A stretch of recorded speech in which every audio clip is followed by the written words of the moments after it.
Alright, here we have two OM648 cars here, and I'm going to be showing you in this video how to delete the EGR. Now, I did make some more clips for this, but I would like to be more detailed. So this is the vehicle that I already did it on, and this is the vehicle I'm going to use for comparison. One of the first things I would like to start off by saying is that in this video, you will see me take off my intake manifold mixer chamber. You do not have to do that for this work. You will see me take it off to put the 1-inch freeze plug into it. You do not have to take that off. I'm only doing that because I'm fixing an oil leak. So with that in mind, follow the exact same procedure, but you do not have to take it off. To do the EGR delete, they actually sell this block-off plate right here, which once we remove the cooler, it goes right here, and that plate comes with a gasket. And then right here in the cooler, it goes into right here. And usually you have to weld something to block this off, but I've found that with this freeze plug, all you do is hit it in there with a hammer, not that much. Now, once you remove those 3 E12, the EGR cooler is going to come out. Once the EGR cooler comes out a little bit on this side, you're going to have to remove this rear coolant hose and this upper coolant hose off of the EGR cooler. Now, once you remove this upper coolant hose, coolant will spill out of here, and coolant will also spill out of here. You're going to want to have something below the vehicle down here to catch it. And once both hoses are off of the vehicle, what you're going to do is you're going to wiggle the EGR cooler, grab it by here, twist it up this way. Whenever it's this way, you're going to shake it out, and then it will come out of this mixer chamber right here. Once it comes out of the mixer chamber, you're going to pull the entire EGR cooler assembly off. You do not need to remove your EGR valve. Everything comes out. And for this connector, you'll want to undo this bracket right here. There's a terminal right here. You're going to want to save this screw, put it in your pocket or something. And once you take off the EGR cooler, you'll be able to re-put this terminal back on here once the EGR cooler is removed. So once you take off the bracket, you're going to take this, move it off to the way, and take the EGR cooler out. And then now you'll just have the mixer chamber exposed. And we're going to get to that part here next on what you have to do, which this is what it looks like from my vehicle right here, as you can see. And let's cut to that now. Now, one thing that I will like to go into detail on before showing what we're going to do for this side of the EGR cooler right here is pretty much what's going to happen is this hose right here is going to get cut. You're going to cut this hose. It goes underneath here and pops right here. This is going to get cut. We're going to trim this down and make it shorter. I already put it on my vehicle, but what you're going to want to do is you're going to want to put a 3/4 double barbed coupler inside of this coolant pipe, which I just showed you, which is going to get trimmed down. You're going to put it inside of here and put it inside of the other coolant hose. This coolant hose would be the one that comes underneath the EGR cooler that I told you is not too easy to get out. And now you're going to want to have a pan to catch. So yeah, the coupler is going to go into both sides of the coolant hose, and then you're going to put 2 1-inch clamps on it and tighten it down. So for retrospect, that right there would just be, once again, this hose trimmed down.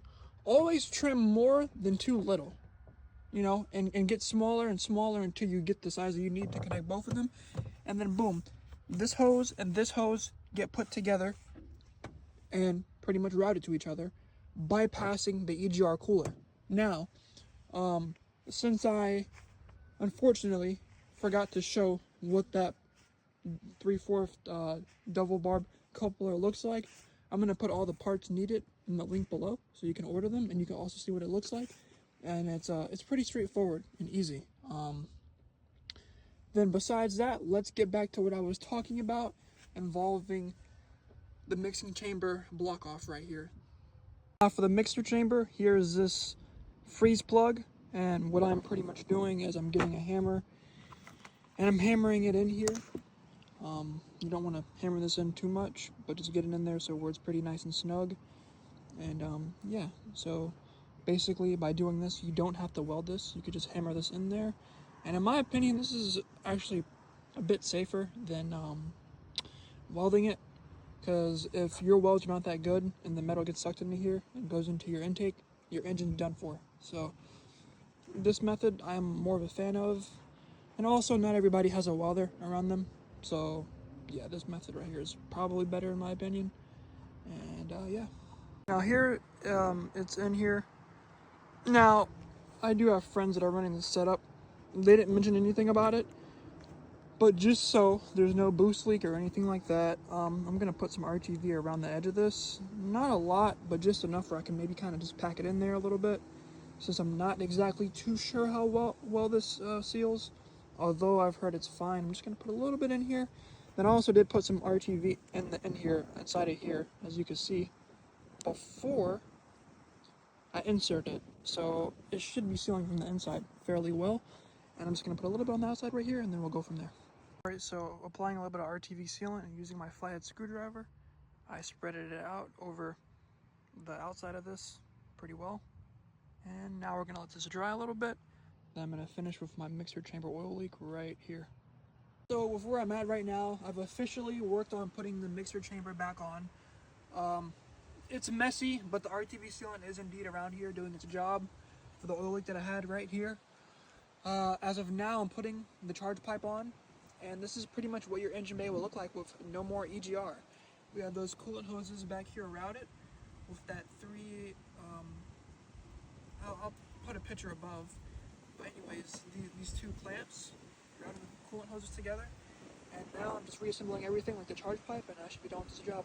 After doing this EGR removal work on these vehicles, you are going to lose a considerable amount of coolant.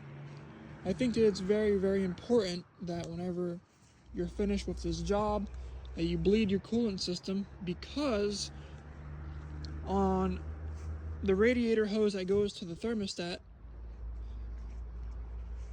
whenever I first started my vehicle, I did notice that that hose was completely empty. It had no coolant in it whatsoever. This is after I did a first start and got the vehicle up to temperature, drove it briefly, and everything was completely empty. So absolutely, I do recommend just going ahead and bleeding your coolant system. Took me about 30 minutes to do it, and it just kind of puts you more, makes you feel more safe with the work that you did, because the last thing you want to do is overheat your car after you're finished with the work. I could probably say that this job is really not that hard at all. Removing the EGR cooler can be a little bit of a pain sometimes, but it's pretty straightforward. Anybody could do it.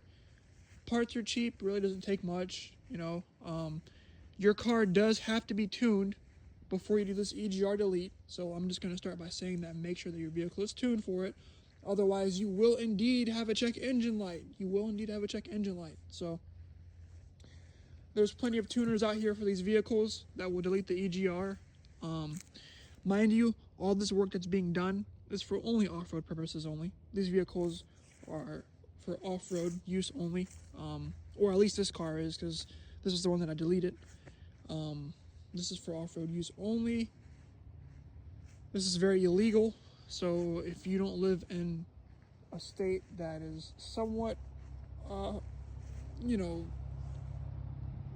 somewhat not strict whenever it comes to emissions laws, then it's something that you can do. But like I said, it's only for off-road use only, so do be careful doing it. This car will be staying stock. This is my personal daily driver. This is my father's car. This car is my personal one that I decided to delete the EGR on, just because why not? I had to fix my intake manifold oil leak, mixer chamber leak, and while you're in there, you have to take off the EGR cooler, and there's no point in leaving it in there whenever you're doing that job. Why not get rid of it while you're in there? For the mixer chamber block off, that will be a 1-inch freeze plug. Like I said, I'll try to link all the parts below as possible that you'll need. And besides that, just check over your work, make sure to bleed your coolant system, make sure to have some RTV sealant, and yeah, everything is pretty straightforward. If you have any more questions, requests, anything about the work that you would need help with, feel free to leave a comment down below. I left the link in the description below for everything that you'll need for the work. If you have any other questions, just reach out. And I hope you guys enjoyed the video. Have a good one.